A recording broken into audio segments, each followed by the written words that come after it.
And it's a brand new day. Welcome to a brand new episode of The Rundown with Ramon. We give you the top things you need to know to live your best life or start or grow your business. My name is Ramon Ray, publisher of zoneofgenius.com and producer and host of The Rundown with Ramon. You're in for a good time today. We got an amazing episode coming up for you today.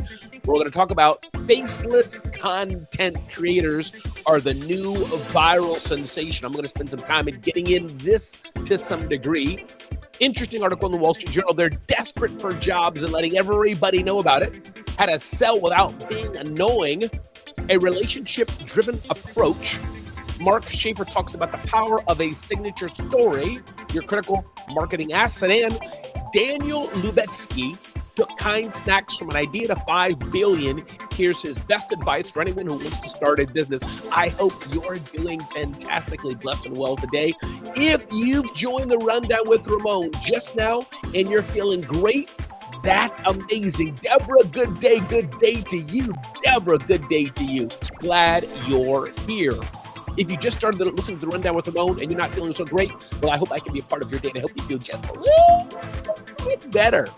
And if you're on the Rundown with Ramon today and you're already feeling fantastically great, well, that's good that I can be a part of your already fantastic day. So we have a lot in store for you today, so let me get right to it. But I'm feeling pretty good, feeling well. Got my cup of Cafe Bustelo here. I don't know why, but I've been drinking Cafe Bustelo now for about 2 years or so. My wife got me on it after she brought a Keurig machine some time ago, and I wasn't a coffee drinker for much of my life. But over the past few years, maybe after the pandemic and all those kind of things, I'm sure some of us have changed some of our lives in some way, shape, or fashion. Anyways, you're not here to hear about my life. Well, you are to a degree. So let's get started to the Rundown with Ramon.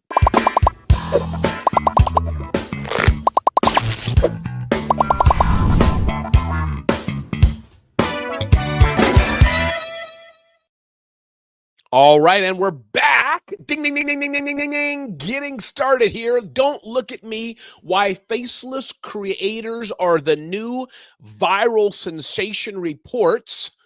The Hollywood Reporter.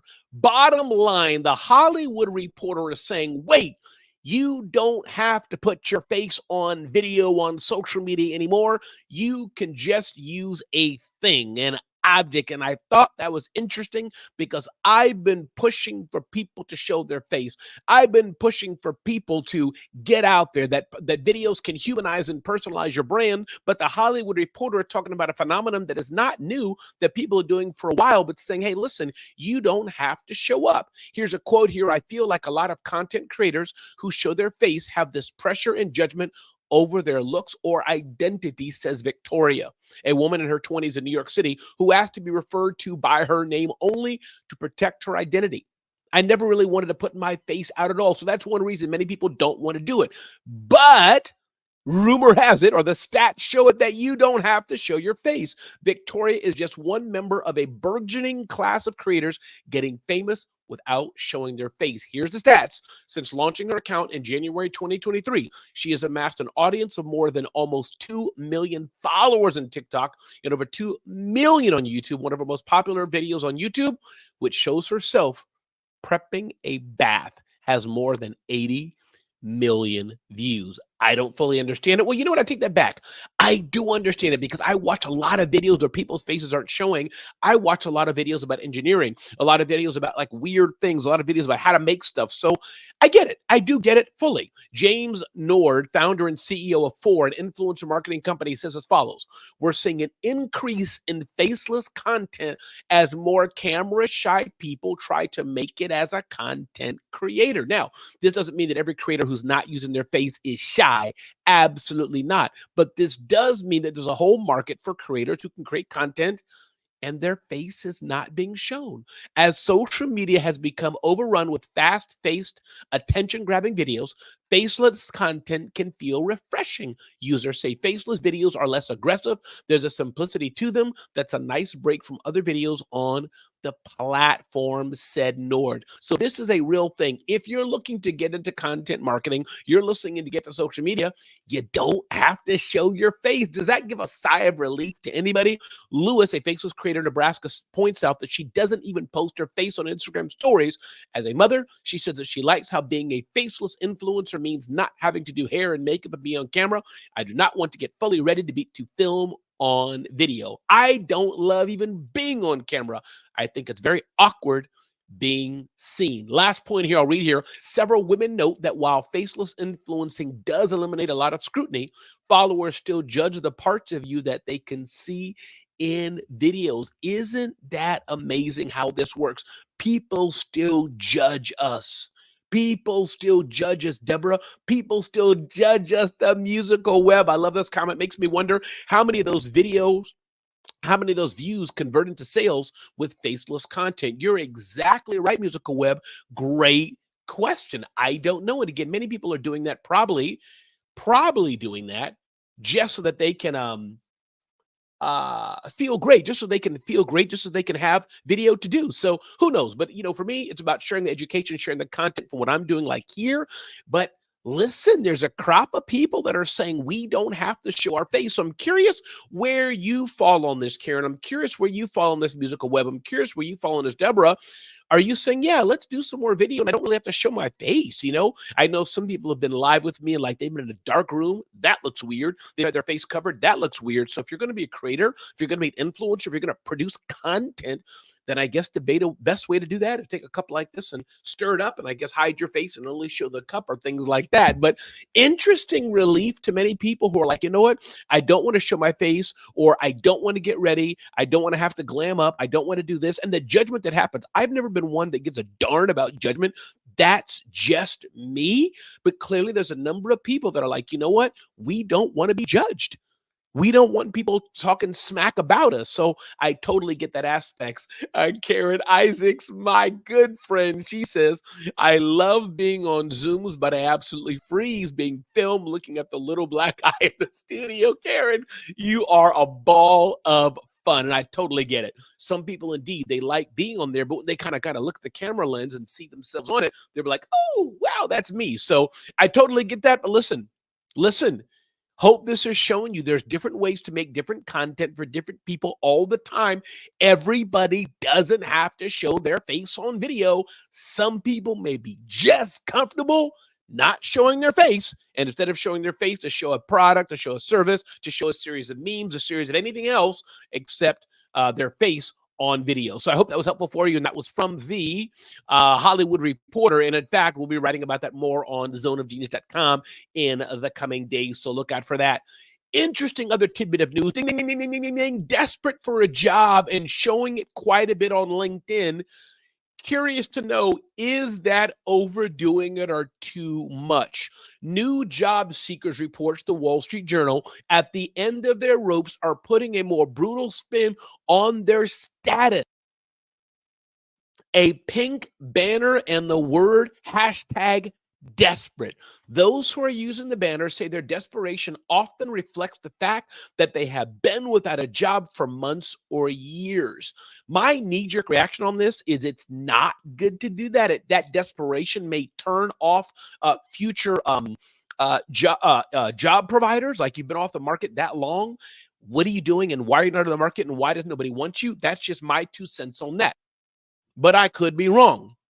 But you're seeing that people are putting that hashtag desperate on there, and I wonder what it is. Here's a story. Velasquez was laid off in January. While he has freelanced before to stay afloat, he isn't getting much work this time around.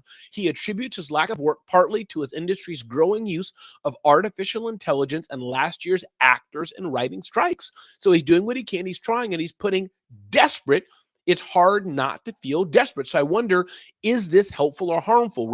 Wall Street Journal says this: recruiters, hiring managers, and career coaches are divided on whether LinkedIn's open to work banner helps or hurts would-be employees. I don't know what the stats show. I bet that it shows it doesn't really matter, but my thinking is that it's not too good. The desperate banner draws even more attention to someone's need for a job. Yes, recruiters say the tag often helps people get noticed and hired. Maybe, but it could also backfire. Because as I just said, some managers see it as a signal that someone caused problems in their previous workplace, or they're just not doing what they can do to get hired. Courtney Summer Myers, 28-year-old graphic designer and illustrator, putting desperate on her profile as well and wondering, how does that work or not work? There's been a lot of discourse about how this might work, and it goes on and on and on for people like this, putting the word desperate in there and seeing if it worked for them or not. But my question for you, what do you think? If you saw somebody that had desperate in their job profile, would that cause you to hire them more? Would that cause you to hire them less? And I wonder, for those who've been out of work for some time, what are your thoughts about putting the word desperate in your profile? Does that help or hinder what you're doing? For me, if I was advising my child or advising a close friend, I'd probably say, no, let's not put desperate out there. Let's not, make it so desperate. It's like a guy looking for a girl saying, hey, I'm desperate. I haven't had a girl for a while. Who wants to be my girlfriend? Makes you sound kind of cheap. That's just my 2 cents, but I could be wrong. But I'm curious what you think. As you're watching this, DM me, comment, share with me, email me. You can go to the contact form on Zone of Genius and let me know what you think. Is it okay to put desperate in the LinkedIn header and say, hey, I'm desperate looking for a job? Or is that something we should not do? What do you think? But I think that was interesting. And I'm seeing that. I don't know if I've seen that. I can't remember. But now that, it's one of those things that now that somebody says it's out there, you're wondering, did I see this or not? So that was pretty interesting. Putting desperate for a job or not. I know me, if it was me, you know what I would do? I would just probably work harder for the job. I would work harder for it. And I don't think I'd put desperate on there. That's me. But what say you? Like it here. Deborah chimes in here. I'm not liking the desperate energy. But I am feeling from people sometimes, even without a banner. Recently in a conversation, it was a turnoff. Yeah, you're right, Deborah. And so that's where I fall. I get it. Hey, listen, I guess where I take that desperation and I take that desperation and that energy of desperation and work harder to make more connections, work harder to serve more, work harder to add more value, work harder to volunteer more, work harder to do things like that. But I don't think I'd play the card and say I'm desperate. Now, if it was food I needed for my family, if I needed something like that, I'd do anything to get food for my family, or if my wife was starving or she was hanging off something bad was happening. But for a job, I would just do that to work much harder and pull every lever I could to show up. Let's see. The musical web says, I agree. I would work harder to demonstrate my value so I can attract employers. Right. Okay. Let's see. Jen Goldman says, I wouldn't interview if it said desperate. I would interview if frame says open for work. Absolutely. Open for work all day long. But desperate, that wording, just a little bit of, I don't know. Karen says, I would rather see you be authentic about what you have to offer. Show me your talent, says Karen. Absolutely. This is the way it should be. So it looks like everybody here on the Rundown with Ramon is saying, Ramon, desperate for work. I'm not feeling it. But again, some people are doing that. Let's move on to the Rundown with Ramon. We got a few minutes to go here. And again, glad everybody's here on the Rundown with Ramon. Ding, ding, ding, ding, ding, ding, ding. How to sell without being annoying, a relationship-driven approach. Listen, selling is so important to do. Many people don't like to sell, but good sales people identify and understand the need of their customer or the prospective customer. Focus on building relationships, not sales. Didn't I just say this? Build relationships, not sales. Itch too soon.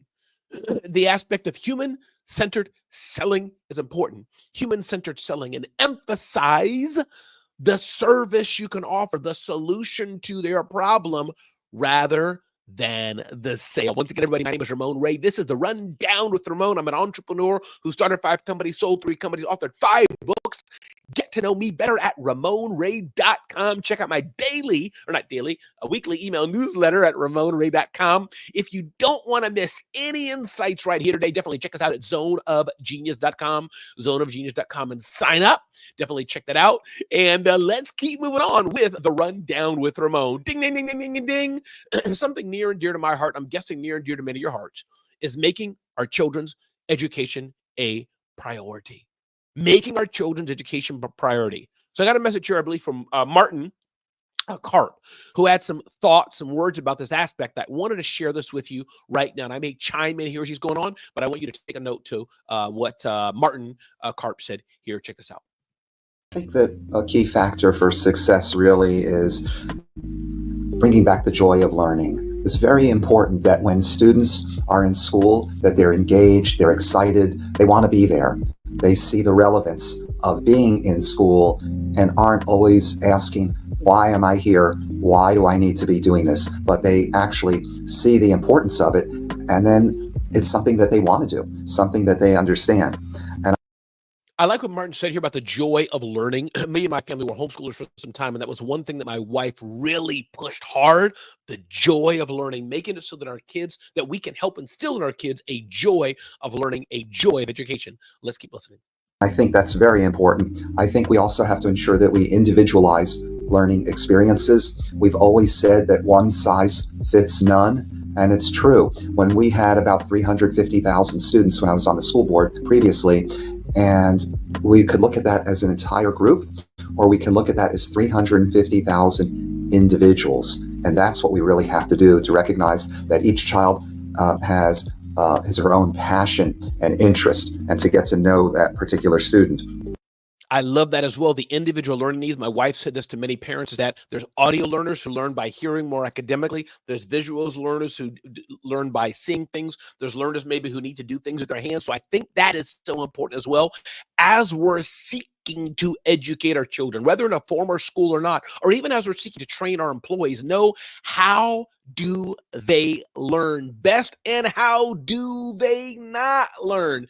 That is absolutely important. Let's keep listening. I think that something that I really have seen work very well is having interest inventories, where you get the students to tell you about things that interest them. And that way, whether you can do that in the curriculum or provide other opportunities, not only does it signal to the students that they're important and that their individual interests are recognized, but it also creates this communication where teachers know a little bit more about the students that they're teaching. Then that way they can really connect. The connection is really huge.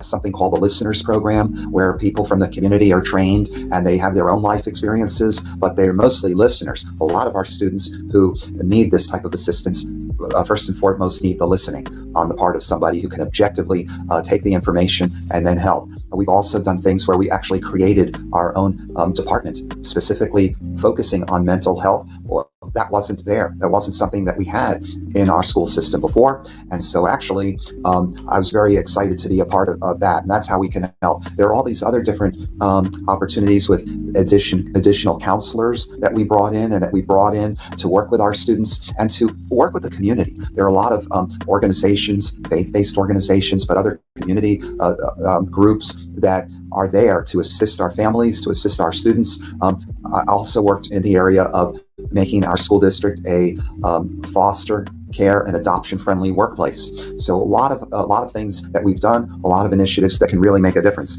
And so one thing that Mark says that I like very much is leveraging the community. When we were homeschooling our children, and whether your children went to private school, public school, you homeschool them, whatever, educating and doing what's best for your child is most important. And we were homeschooling our children. We, led that education of them, but we joined them into other groups so they could do other things with other children. We had sports. I remember we went to South Jersey. There's this big football field, place all kind of other things, extracurricular activities. And we went there and they learned pottery, I think. They learned art class. In fact, I probably have some of the art now. Again, my kids are adults today and married, but art class, and I'll never forget the sports time they had. So yes, as we're educating our children, doing what's best for them, that also community engagement, seeing what can we do more. I remember in our local town in the New York area, they did softball for a number of years, my daughter and I think my son. So it's just amazing how we can develop our children so much. And we have to, as parents, have open eyes to make sure we're always doing what's best for them and their growth, and knowing no matter how many children we have, that children are individualistic.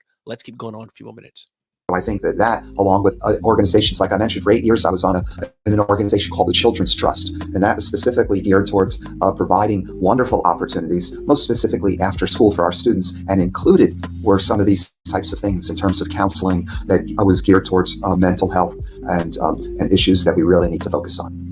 Sure. So let me actually be able to address that specifically, because that is something that's we've been focused on quite a bit for the last few days, and so because of a couple of a school shooting recently, and then some other incidences. So one, in terms of keeping our kids safe, in our school district, we added 350 or more new school resource officers. We have done active shooter training for school personnel. We did the implementation and the monitoring of 18,000 plus cameras at district and school sites. We hardened classrooms. We had the creation of our own, what we just talked about, our own mental health department, the creation of a police command for all safety and security events, and then specific agenda items that I brought forward, policy and initiatives. One included supporting victims of child abuse and child sexual abuse, including enhanced independent investigations and mandatory reporting requirements. And also we sponsor training for district personnel to prevent child abuse and child sexual abuse. So, these are things that we have been involved with, and we need to continue to do more. Sure, absolutely. Well, I think, again, the top priority has to always be student achievement. We're a school district, and we need to focus on that. And sometimes what happens is we all get off the topic and go into different areas. So how do we increase partnerships, for example, with the science and tech industries, whether it's in this community, the cruise ship industry, or we have this I Institute, I mentioned that before, the Science Experiment, Bascom Palmer I Institute, where the kids are getting the internships and working there. So in terms of moving things forward, what are we doing so that when kids graduate, they're really prepared? And by the way, it can be in different areas. Like I always talk about every student graduating with a skill. And what I mean by that is it could be in automotive maintenance. It could be in coding, robotics. So when they leave our school, they actually have something in their back pocket. Now, they may get involved in one of those careers or they may not. But the fact is that kids at a young age sometimes change their careers multiple times. And I just want to touch on what he said here. Sometimes there's a big push to go to college, and college is great. Nothing against colleges. I'm a graduate of a college here in the local New York area, as it were, and et cetera. But I want to encourage, there's so many fields a child can explore and get into where you don't have to have a college degree, or the focus doesn't have to be just on a college degree. He mentioned robotics and AI, or mechanics, or plumbing, or the trades of building homes and construction, all kind of things. Learn how to use your hands and your brain, not just sit at a desk, and you'll never starve a day in your life. So imagine if you have a specific skill that you could always fall back on. So while if that's not your career, then while making the transition, you have something that you could do because you have those skills. So I think that's really what we need to address. Again, we need to ensure that our students are feeling that connection, so they're not asking, why am I here? When will I ever need this class?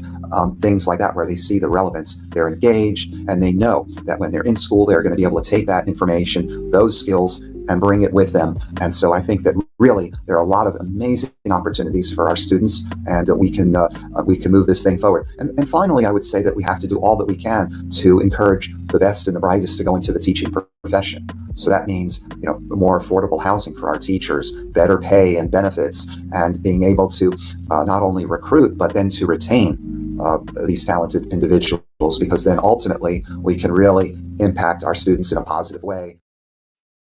I love that. Again, that was Martin Karp, an educator, talking about how we can better educate our children. I love you all looking at that as well. Karen, you are too much. Look at the child interact, turning her face to the blackboard, stimulates spitballs. Come on, Karen. That's hilarious. Listen, we got a few more things to go. The rundown with Ramon. Let me move on to one more topic that's really important. Talking about the signature story. I was recently with my friend Andy Henriquez, a story into profit. Andy Henriquez, story into profit. And I was very interested to see how he talks about turning your story into a key signature of your communication and how you can make money from that. That could be direct money as a professional speaker like I do. People pay you to go on their stage and entertain, edutain their audiences. Or it could be where you're speaking for free because you speak so well, but people are getting something of value from you and paying for that, called back of the room sales, or you're building relationships, getting consulting gigs, something based on a signature story that you have. Interesting. My friend here, Mark Schaefer, talks about that very thing, the signature story, your critical marketing asset.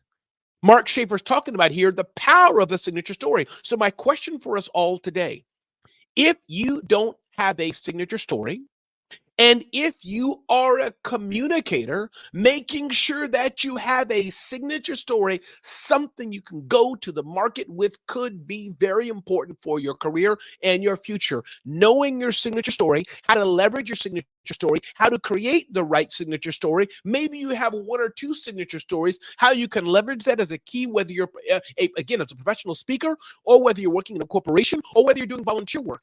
But there's ways to leverage your story to make an impact and make the world a better place.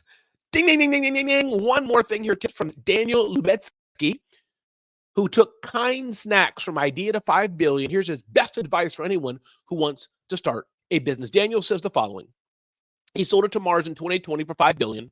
He told entrepreneur, reading this from them, that it's important to find your purpose without following others. To find your purpose, what do you do best? And he says it gives you the fuel to be strong. When you're starting a business, you're going to have so many challenges. But if you're doing it for something that you really believe in, you're much more likely to overcome those moments of pettiness or jealousy or all of those feelings getting inside of all of us. This is important to understand. What do you do best? What do you like to do? What can you get paid to do? And the reason why this spoke so much to me is because this is the whole ethos of what we talk about at zoneofgenius.com. Thriving in your zone of genius, not for you trying to be like me, not for me trying to be like you, but respecting that we each have our own zone of genius. I encourage you, if you like what we shared today, go to zoneofgenius.com and check it out. Be clear on what you really, really want to do in life and in business. Ask yourself, even, do you want to be in business? Are you hungry enough to get to where you need to be in business? What are your prices like? Are they premium or are they cheap? Understanding your mindset is everything. And seeing, what do you do best? What's that passion you have, that fire burning in you that you can do better than anybody else, and you can do it all day long. Once again, everybody, my name is Ramon Ray. This is the Rundown with Ramon, and I'm so glad you're here today. Exactly right, Karen. Your why is another way people say it. Your why, your purpose, your passion, what you do combined with what you do best. Listen, it's been a great show. It's been a fantastic show because you're here today. Be blessed, be well, and thanks for listening to the Rundown with Ramon, and see you